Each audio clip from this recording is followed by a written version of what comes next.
Happy Japan opening, everyone! To celebrate, I'm going to share 6 things to do in Tokyo that's a secret to most tourists.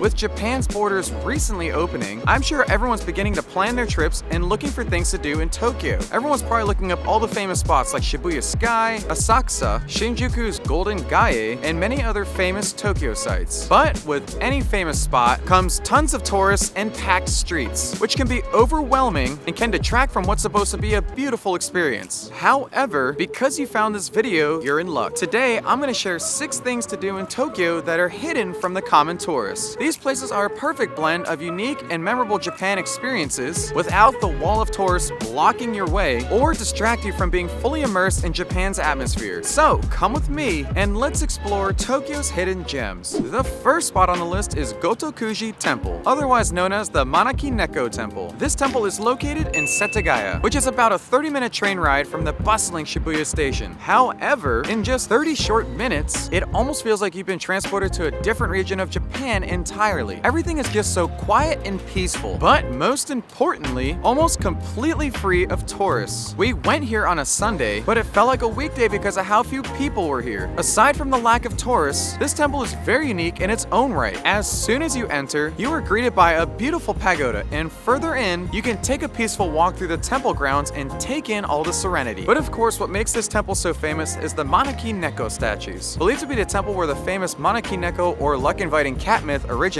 We were curious where all these cat statues came from, but we got our answers soon enough. If you do a little more wandering through the temple, you will stumble upon the main grounds and a little shop. Here, you can purchase your own cat statue. You can get a micro-sized one for 300 yen or the massive life-size cat for 5,000 yen. When you buy your cat statue, you can keep your cat statue as a souvenir, or to keep with tradition and receive good fortune, you can take the cat to the temple, make a wish, and place it on the shelves with everyone else's statues. We made our wish to learn more hidden things to do in Tokyo. And what do you know? I think it came true because we have more places to share with you. Let's keep going. Heading back into the city life, next up is a famous spot tucked away in the middle of Harajuku's back streets, where you can have unlimited desserts. This place is known as Ron Ron Cafe. Harajuku is a huge shopping district, famously known for its busy streets, trendy shops, and delicious restaurants. But just a 5-minute walk off the beaten path will bring you to a place where you can stuff your face with all you can eat desserts. This spot looks unassuming on the outside, but when you head in, you will immediately see what makes this place so unique. When you enter, you're greeted by great-looking desserts that are floating on a conveyor belt waiting to be eaten by you. The only catch is, you only have 40 minutes from the moment you sit down to eat as many sweets as you can. It sounds impossible at first, but after eating like 10 cakes, the sugar quickly got to us, and we were almost done in the first 10 minutes. But this place is pretty smart and takes that into account. They also have salty options like popcorn and pasta to help balance out the barrage of sweets. When you're full and your plates are stacked high, you can call it quits and head to your hotel before you go into a sugar coma. Or you can walk it off and explore this next great place I have to show you.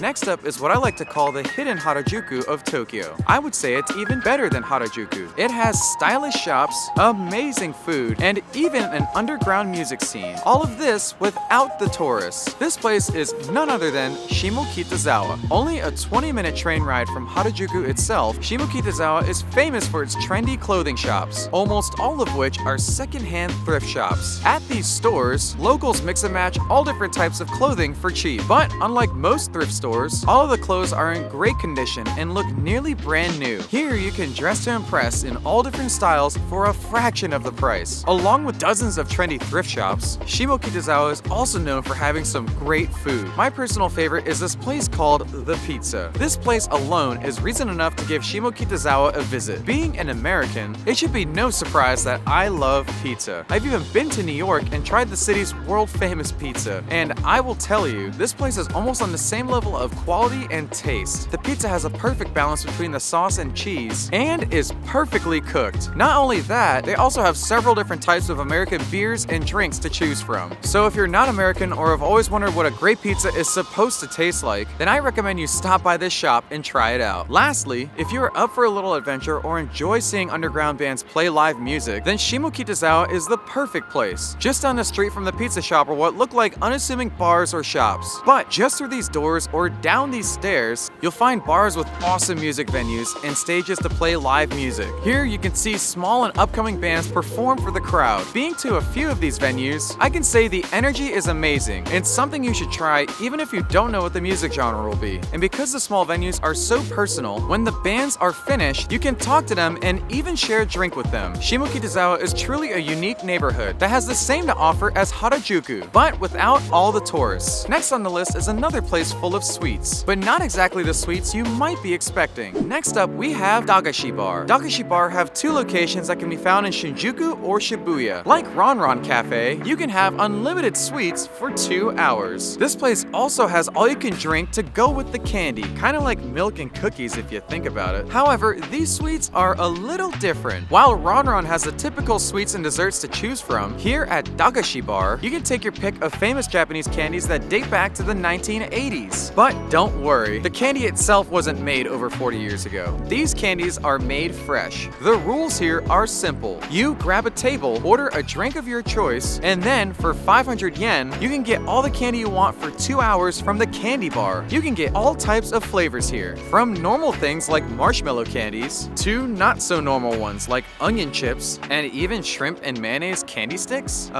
Yum? Okay, enough with the sweets for now. Let's check out another hidden gem, which is popular amongst locals, but not well known to most tourists. Next up is Shin Okobo, otherwise known as the Korean town of Tokyo. Located at, you guessed it, Shin Okobo Station, you'll find all different types of food and accessories that you can only get from Korea. For girls, this place is littered with all different types of Korean makeup and clothing shops. But don't worry guys, they have something here for us as well. Shin Okobo is also known for its delicious Korean food. Here you can get all different types of Korean street food, like Korea's version of the cheese corn dog, Korean barbecue, and the ever so famous Hosigi Korean fried chicken. You can choose from dozens of different flavors and several different levels of spice. Just be careful because Korea is known for its spicy foods. Aside from that, enjoy the fried chicken. Along with different types of Korean shops and foods, they also have a unique cafe you should definitely check out. Known as the 2D Cafe, they have carefully crafted this place so it gives off the optical illusion that everything is two-dimensional. When you're stuffed from all the Korean food and want to take a break, stop here for a quick latte or tea and take in the 2D atmosphere. You can even take a few photos and trick your friends and make them think you got trapped in a manga. Alright, so we have seen Korea in Tokyo. Now let's check out our final stop, which offers a little taste of Europe. Our final stop, Gyugaoka, is a great upscale shopping area that is hidden from the common tourist and is an interesting mix between Harajuku and Shimokitazawa. Like Harajuku and Shimo, Gyugaoka has tons of little shops and cafes to choose from. However, unlike the other two places, Gyugaoka specializes in fresh coffee and sweets while offering a European vibe with its stone walkways and outdoor seating. For a quick example, check out this coffee shop we stopped at. They had dozens of different types of coffee beans to choose from, which you could also buy in a bag if you enjoyed it. Along with the great coffee choices, they also had some great ice cream to go along with it. With this great coffee, ice cream, and atmosphere, it's definitely a place I recommend should you come visit. Aside from the great coffee and walkways, what really gives off the European vibe is the little piece of Venice they managed to squeeze in the town center. Considering I just came from Venice, I can say this is a pretty far cry from the real thing, but it's still a nice spot, and you could take some nice photos to make it look like you teleported to Venice all the way from Tokyo. Make sure to add Gyugaoka to your list for a perfect mix of Harajuku without the hustle and bustle of crowded Tokyo streets. I hope you find time to visit all these spots while you're in Tokyo. If you want to check out more things to do in Tokyo, check out this video over here. And if you want to see how to enter Japan now that the borders are open, click over here. Give this video a like so other people can plan these spots for their next trip, and subscribe for more Japan content. Alright, well, until next time, I'll see you then.